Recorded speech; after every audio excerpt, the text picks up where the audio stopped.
தமிழ்நாட்டில் சிலிண்டர் விநியோக நிலை என்ன? சத்தியம் தொலைக்காட்சியின் கள ஆய்வு குறித்து விவரிக்கிறார் செய்தியாளர் வரராஜசங்கர். வணக்கம் வரராஜசங்கர், விவரங்களை பதிவு பண்ணலாம். அப்புறம் வணக்கம். நிச்சயமாக தமிழகம் இதுவரை கண்டிராத ஒரு மாபெரும் எரிசக்தி நெருக்கடியை சந்தித்து விடுவோமோ என நினைக்க தோன்றுகிறது. சமையல் எரிவாயு சிலிண்டர் கிடைக்காததால் ஒட்டுமொத்த தமிழக மாநிலத்தின் உணவு சங்கிலியும் போக்குவரத்து துறையும் முடங்கும் அபாயம் ஏற்பட்டுள்ளது என்றே குறிப்பிட வேண்டும். இன்று நாம் அலசி ஆராய்ந்த கள நிலவரம் அதை நோக்கியே செல்வதாகவே நமக்கு தோன்றுகிறது. இந்த நிலைமை சீராகவில்லை, இன்னும் ஓரிரு நாட்களில் இந்த நிலைமை சீராகவில்லை என்றால் தமிழகம் ஒரு நெருக்கடியை சந்திக்கும் என அஞ்சுகிறோம். தமிழகத்தில் ஏற்பட்டுள்ள இந்த திடீர் தட்டுப்பாட்டிற்கு பின்னால் சர்வதேச அரசியல் காரணங்கள் உள்ளது. குறிப்பாக மத்திய கிழக்கில் இஸ்ரேல் மற்றும் ஈரானுக்கு இடையே நிலவும் போர் பதற்றம் காரணமாக ஹார்முஸ் நீரிணை வழியாக கப்பல்கள் செல்வதற்கு தடை விதிக்கப்பட்டுள்ளதால், அந்த போர் சூழலால் இந்த கப்பல் போக்குவரத்து பாதிக்கப்பட்டுள்ளதால் இந்தியாவுக்கு வர வேண்டிய எரிவாயு வரத்து முற்றிலுமாக சீர்குலைந்தது.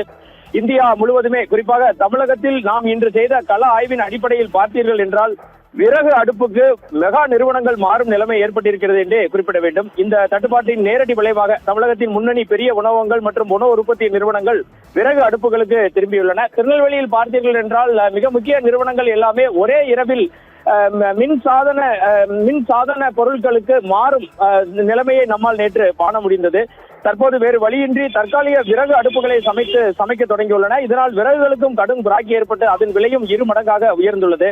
தமிழகம் முழுவதும் ஆயிரக்கணக்கான நடுத்தர மற்றும் சிறிய உணவகங்கள் சிலிண்டர் தட்டுப்பாட்டால் திடீரென மூடப்பட்டுள்ளன. சென்னை, கோவை போன்ற நகரங்களில் வெளியூர்களில் இருந்து வந்து தங்கி பணியாற்றும் IT ஊழியர்கள், தொழிலாளர்கள் மற்றும் விடுதிகளில் தங்கி பயிலும் மாணவர்கள் என ஒரு பெரும் கூட்டமே உணவின்றி தவிக்கும் நிலைமை ஏற்பட்டு விடுவதாகவே தோன்றுகிறது. தங்குமிடங்களில் சமைக்க வசதி இல்லாத நிலையில் அவர்கள் நம்பியிருந்த ஹோட்டல்கள் மூடப்பட்டிருப்பது அவர்களின் அன்றாட வாழ்க்கையை பெரும் கேள்விக்குறியாகியுள்ளது. இதில் முக்கியமாக இன்னொரு விஷயம் பார்த்தீர்கள் என்றால் ஆபிரகாம், அரசு மற்றும் தனியார் மருத்துவமனைகளை சுற்றியுள்ள சிறிய ஹோட்டல்கள் மூடப்பட்டுள்ளதால் அங்கு சிகிச்சை பெற்று வரும் நோயாளிகளுக்கும் அவர்களுக்கு உதவியாக இருக்கும் உறவினர்களுக்கு அடிப்படை உணவு கூட கிடைக்காத துயரமும் ஏற்பட்டு வருகிறது.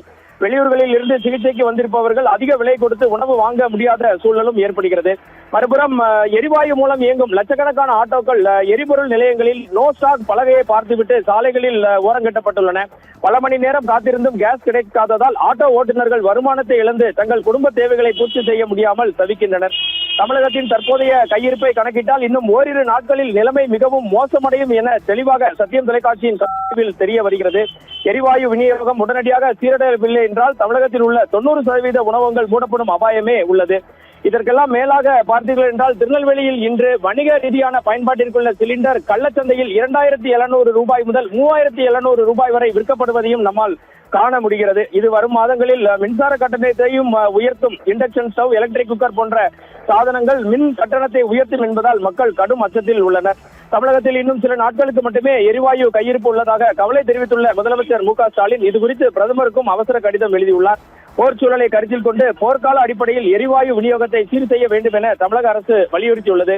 எது எப்படி இருந்தாலும் கொஞ்சம் கூட கற்பனை செய்து பார்க்க முடியாத அளவுக்கு கள நிலவரங்கள் மாண்டும். எனவே சத்தியம் தொலைக்காட்சியின் கள நிலவரத்தில் இப்போது தெரிய வந்திருக்கிறது. ஆபிரகாம், விரிவான விவரங்களுக்கு நன்றி வரராஜசங்கர்.